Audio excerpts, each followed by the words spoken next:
எல்லாரும் நல்லா இருக்கீங்களா? இப்போ நம்ம ரொம்பவே சுவையான ஒரு சென்னா மசாலா செய்ய போகிறோங்க. நீங்கள் நிறைய விதமான சென்னா மசாலா செஞ்சு சாப்பிட்ருப்பீங்க, கடைகள்லையும் சாப்பிட்ருப்பீங்க. இருந்தாலும் ஒரு முறை இந்த மெத்தடில் ட்ரை பண்ணி சாப்பிட்டு பாருங்கள். அவ்வளவு அட்டகாசமான டேஸ்ட்டில் இருக்கும். ஒரே ஒரு குக்கர் இல்லை ப்ரெஷர் குக்கரை வச்சு நீங்கள் இதை செஞ்சு முடிச்சிடலாம். நான் இப்போ குக்கர் தான் எடுத்திருக்கேன். அதில் ஏற்கனவே 1 லிட்டர் அளவுள்ள தண்ணி ஊற்றி சூடேறிட்டுருக்கு. இதில் 1/4 கிலோ அளவுள்ள வெள்ளை மூக்கடலையை 8 மணி நேரம் ஊற வச்சு நல்லா வாஷ் பண்ணிவிட்டு வடிகட்டி எடுத்து சேர்த்தாச்சு. 1 டேபிள் ஸ்பூன் அளவுள்ள கல்லுப்பு சேர்த்துருக்கு. பெருங்காயத்தூள் 1/4 டேபிள் ஸ்பூன் அளவு சேர்த்துருக்கேன். சென்னா மசாலா செய்யும் பொழுது பெருங்காயத்தூள் சேர்க்க மறந்துடாதீங்க. இதில் வாயுத்தன்மை அதிகமாக இருக்குன்றதுனால பெருங்காயம் அவசியம் சேர்த்துக்கிறது நம்மளோட வயிற்றுக்கு நல்லது. இது இஞ்சி பூண்டு பேஸ்ட் 1 டேபிள் ஸ்பூன் அளவு சேர்த்துருக்கேன். 1 பங்கு பூண்டுக்கு 1/2 பங்கு இஞ்சி சேர்த்து அரைச்ச விழுது. நல்லா ஹை ஃப்ளேமில் வச்சு சூடேறின பிறகு இது போல் நமக்கு கொதிச்சு வரும். அதுக்கப்புறம் தான் ப்ரெஷர் குக்கரோட மூடி போட்டு நம்ம மூடணும். கரெக்டாக மூடியில் கேஸ்கட் ஃபிக்ஸ் ஆகிருக்கா அப்படிங்கிறத செக் பண்ணிவிட்டு அதுக்கப்புறம் மூடி போட்டு மூடுங்க. மேலே நாப் வழியாக ஏர் ரிலீஸ் ஆகுதா அப்படிங்கிறத செக் பண்ணிவிட்டு வெயிட் போட்டுக்கோங்க. நான் இன்னைக்கு 6 விசில் கொடுத்துட்டு ப்ரெஷர் எல்லாம் ரிலீஸ் ஆன பிறகு ரிலீஸ் ஆகிடுச்சான்றதை செக் பண்ணிவிட்டு குக்கரை ஓப்பன் பண்ண போகிறேன். கடலை எல்லாமே ரொம்ப சாஃப்டாக நமக்கு வெந்திருக்கணும். அதுக்கு ஏற்ற மாதிரி நீங்கள் விசில் கொடுத்துக்கோங்க. கடலையோட தன்மை, உங்களோட குக்கர் கெப்பாசிட்டி அதுக்கு ஏற்ற மாதிரி தான் விசிலோட அளவுகள் மாறுபடும். இப்போ பாருங்கள் இந்த கடலை எந்த அளவு சாஃப்டாக வெந்திருக்குன்னு. இது போல் சாஃப்டாக வெந்தால் தான் நம்மளோட சென்னா மசாலா நல்லா சுவையாக இருக்கும். சாப்பிடும்பொழுது கடலை ரொம்பவே சாஃப்டாக இருக்கணுங்க. இப்போ சூப்பராக வெந்துருச்சு. இதில் சேர்க்க வேண்டிய மற்ற பொருட்கள்லாம் என்னன்னு பார்த்துடலாம். திரும்பவும் ஸ்டவ்வை சுவிட்ச் ஆன் பண்ணிவிட்டு மீடியம் சைஸில் இருக்கிற 2 வெங்காயம் நல்லா பொடியாக கட் பண்ணி எடுத்து இதில் சேர்த்துடலாம். மீடியம் சைஸில் இருக்கிற 3 தக்காளி, நல்லா பழுத்து தக்காளி கலர்ஃபுல்லாக இருக்கட்டும். அதை மிக்ஸி ஜாரில் சேர்த்துட்டு நல்லா மைய பேஸ்ட்டாக அரைச்சி அதையும் இதிலேயே எடுத்து சேர்த்துடுங்க. இப்போது இதில் மசாலா பொருட்கள் எல்லாமே நம்ம சேர்க்கணும். ஒன்று ஒன்றா சேர்த்துக்கலாம். ஸ்டவ்வை சுவிட்ச் ஆன் பண்ணிவிட்டு ஹை ஃப்ளேம்லேயே வச்சுக்கோங்க. ஏன்னா ஒவ்வொரு பொருளும் நம்ம சேர்க்கும் பொழுது அந்த சூடு நமக்கு கரெக்டாக கொதிச்சு வந்துக்கிட்டே இருக்கணும். அதனால தான் மிதமான தீயில வைக்கணுன்ற அவசியம் இல்லை. குழம்பு மிளகாய்த்தூள் 1 டேபிள் ஸ்பூன் அளவு சேர்த்துக்கலாம். தனி மிளகாய்த்தூள் 1 டேபிள் ஸ்பூன் அளவு சேர்த்துக்கலாம். தனி மிளகாய்த்தூள் சேர்க்கறதுனால இதில் தனியாத்தூளும் 1 டேபிள் ஸ்பூன் அளவு சேர்க்கிறோம். இதில் நான் நல்ல கலராக இருக்கணும் அப்படின்றதுக்காக காஷ்மீரி சில்லி பவுடர் சேர்க்க போகிறேன். இந்த காஷ்மீரி சில்லி பவுடர் காரம் குறைவாக இருக்கும், கலர் நல்லா எடுத்து கொடுக்கும். அதனால தான் வீட்டில் நம்ம செய்யும் பொழுது இது சேர்க்கணும் அப்படிங்கிற அவசியம் இல்லை. ஆப்ஷனல். நீங்கள் அக்கேஷனலாக செய்ய போகிறீங்க, வீட்டில் கெஸ்ட் எல்லாம் வராங்க, பார்க்குறதுக்கு நல்லா கலர்ஃபுல்லாக இருக்கணும் அப்படின்னு நினச்சிங்கன்னா அந்த சமயத்தில் காஷ்மீரி சில்லி பவுடர் சேர்த்துக்கோங்க. இப்போ நம்ம சேர்த்து செய்கிற இந்த காரம் பார்த்திங்கன்னா ஓரளவு மிதமான காரம் சாப்பிட்றவங்களுக்கு கரெக்டாக இருக்கும். நீங்கள் உங்களோட காரத்துக்கு தகுந்த மாதிரி இந்த மிளகாய் தூளோட அளவையும் மிளகாயோட காரத்துக்கு தகுந்த மாதிரி பார்த்து கூட குறைய சேர்த்துக்கோங்க. இப்போது இன்னும் கொஞ்சம் இதில் தண்ணி சேர்த்துருக்கு. நம்ம திரும்பவும் இதை வேக விட போகிறோம். அதனால தான் திரும்பவும் இதில் ஒரு 3 விசில் கொடுத்து நம்ம வேக வைக்கணும்.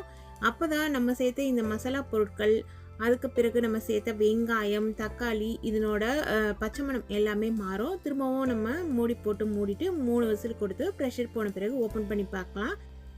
இப்போ ஒரு மிக்ஸி ஜாரில் 1/2 மூடி அளவு தேங்காய் துருவலை சேர்த்துட்டு நம்மளோட விருப்பத்துக்கு ஏற்ற மாதிரி 10லேருந்து 15 முந்திரி பருப்பை இதில் சேர்த்து கொஞ்சமாக தண்ணி விட்டு நல்லா நைஸாக ஒரு விழுதாக அரைச்சி வச்சுக்கோங்க. நல்லா மைய இருக்கணும் இந்த விழுது, திரியாக இருக்கக்கூடாது. நீங்கள் எடுக்கிற தேங்காவும் ரொம்ப முத்தலான தேங்காய் இல்லாமல் குருமாக்கெலாம் நம்ம யூஸ் பண்ணுவோம் இல்லைங்களா, அதுபோல் பதத்தில் இருக்க தேங்காவை அரைச்சி எடுத்து வச்சுக்கோங்க. இப்போது குக்கரில் ப்ரெஷர் எல்லாமே போயிருக்கும். செக் பண்ணிக்கோங்க. ஒவ்வொரு முறையும் செக் பண்ணிவிட்டு தான் குக்கர் மூடியை நீங்கள் எடுக்கணும். அதே போல் வெயிட் எடுத்த பிறகு தான் குக்கர் மூடியை ஓப்பன் பண்ணணும். இப்போ பாருங்கள் நல்லாவே இது வெந்து வந்திருக்கு. மசாலாவோட பச்சை மணம்லாம் நமக்கு கண்டிப்பாக போயிருக்கும். கரண்டி வச்சு நல்லாவே கலந்து கொடுத்துருங்க. ஸ்டவ்வை திரும்பவும் சுவிட்ச் ஆன் பண்ணிக்கோங்க. நம்ம சேர்த்த வெங்காயம் தக்காளி எல்லாம் நல்லா சாஃப்டாக வெந்திருக்கும். தக்காளியை நீங்கள் குட்டி குட்டியாக கட் பண்ணி போட்டுடலான்னு நினைக்காதீங்க, அதனோட தோல் தனித்தனியாக தெரிய ஆரம்பிச்சிடும். அதனால் அவசியம் விழுதாக அரைச்சி இதில் சேர்த்துருங்க. கலந்து விட்டுட்டு இந்த சமயத்தில் உப்பு டேஸ்ட்டு பார்த்துக்கோங்க. உப்பு உங்களுக்கு சேர்க்க வேண்டி இருந்துச்சுன்னா சேர்த்துக்கோங்க. எனக்கு கொஞ்சம் குறைவாக இருக்க மாதிரி இருந்துச்சு, அதனால் ஒரு 1/4 டேபிள் ஸ்பூன் அளவுள்ள கல்லுப்பு இதில் சேர்த்துருக்கேன். தூளுப்பு சேர்க்குற மாதிரி இருந்ததுன்னா அதுக்கேற்ற மாதிரி குறைச்சி சேர்த்துக்கோங்க. இப்போது இதில் ஒரு 3/4 டேபிள் ஸ்பூன் அளவுள்ள கரம் மசாலா தூள் சேர்த்துக்கலாம். நம்ம வீட்லேயே செஞ்ச கரம் மசாலா தூள் தான். நீங்கள் வீட்டில் செஞ்சுருந்தாலும் பரவாயில்லை, இல்லை கடையில் வாங்கியிருந்தாலுமே அதையும் சேர்த்துக்கலாம். சப்போஸ் நம்மக்கிட்ட பவுடராக இல்லைன்னா முழுசாக தான் நம்ம வச்சுருக்கோம் அப்படின்ற பட்சத்தில் நம்ம இந்த மசாலாலாம் சேர்த்தோம் இல்லைங்களா, அப்பொழுதே அந்த கரம் மசாலா முழு பொருட்கள் எல்லாத்தையும் சேர்த்துட்டு விசில் கொடுத்துக்கோங்க. அப்போ அதனோட வாசனை எல்லாமே கிரேவியில் ஊறி நல்லா கமகமன்னு சூப்பராக இருக்கும். இந்த கிரேவி செய்யும் பொழுது வீடு முழுக்க அந்தளவு கமகமன்னு வாசனையில் இருக்குங்க. சுவையும் அட்டகாசமாக இருக்கும். இது போல் நல்லா கொதிச்சு வந்த பிறகு நம்ம அரைச்சி வச்சுருக்க விழுதை இதில் சேர்த்துடணும். எப்பொழுதுமே தேங்காய் முந்திரி பருப்பு சேர்த்துட்டு நிறைய நேரம் நம்ம குக் பண்ணக்கூடாது. ஒரு 5 நிமிஷம் அதனோட பச்சை மணம் லைட்டாக மாறிச்சினாலே போதும். சூப்பராக நமக்கு கிரேவி ரெடி ஆகிடும். நல்லா கலந்து விட்டுட்டு மிதமான தீயில் வச்சுட்டு நல்லா இது வேகட்டும்ட்டு வெயிட் பண்ணுங்கள். 2-3 முறை கலந்து விடுங்க. முந்திரி பருப்பு சேர்த்துருக்கிறதுனால கண்டிப்பாக அடிப்பிடிக்கிறதுக்கு சான்சஸ் இருக்குது தீ அதிகமாகிடுச்சுன்னா. அதனால் மிதமான தீயில் வச்சு கலந்து விட்டு இது போல் மேலே பிரிஞ்சு வர வரைக்கும் வெயிட் பண்ணுங்கள். இது வரைக்கும் இந்த ரெசிப்பியில் நம்ம எண்ணெய் துளி கூட சேர்க்கவே இல்லை. தாளிக்கும் பொழுது தான் சேர்க்க போகிறோம். இந்த மெத்தடில் நீங்கள் சன்னா மசாலா செய்யும் பொழுது எண்ணெய் ரொம்பவே குறைவாக தான் செலவாகும். இது போல் நல்லா வெந்து வர சமயத்தில் 1 டேபிள் ஸ்பூன் அளவுள்ள வெள்ளை சர்க்கரை சேர்க்கணும். கண்டிப்பாக இதில் சர்க்கரை சேர்க்கணுங்க. அப்போ தான் இதனோட டேஸ்ட்டை என்ஹான்ஸ் பண்ணி தரும். அதே போல் நெய் 2 டேபிள் ஸ்பூன் அளவு சேர்த்துக்கோங்க. நெய் நீங்கள் நல்லா தாராளமாக சாப்பிடுவீங்கன்னா அதுக்கேற்ற மாதிரி சேர்த்துக்கோங்க. அதில் எந்த ஒரு பாரபட்சமுமே பார்க்க வேணாம். இவ்வளவு தான் சேர்க்கணும் அப்படின்றது நம்மளோட ஃப்ளேவருக்கும் தேவைக்கும் ஏற்ற மாதிரி நம்ம தாராளமாகவே சேர்த்துக்கலாம். சேர்த்து நல்லா கலந்து விட்ட பிறகு திரும்பவும் மேலே அப்படியே எண்ணெய் பிரிஞ்சு வரும். இது ஒரு கரெக்டான பக்குவம். டேஸ்ட்டும் வேணால் நீங்கள் பார்த்துக்கோங்க. இது நீங்கள் சப்பாத்திக்கு பூரிக்கெல்லாம் போட்டு சாப்பிட்றீங்க, உங்களுக்கு இந்தளவு திக்னஸ் ஓகே அப்படின்னு நினச்சிங்கன்னா இதே போல் திக்காக கிரேவியை செஞ்சுக்கோங்க. இல்லைனா தண்ணியை அட்ஜஸ்ட் பண்ணிக்கோங்க.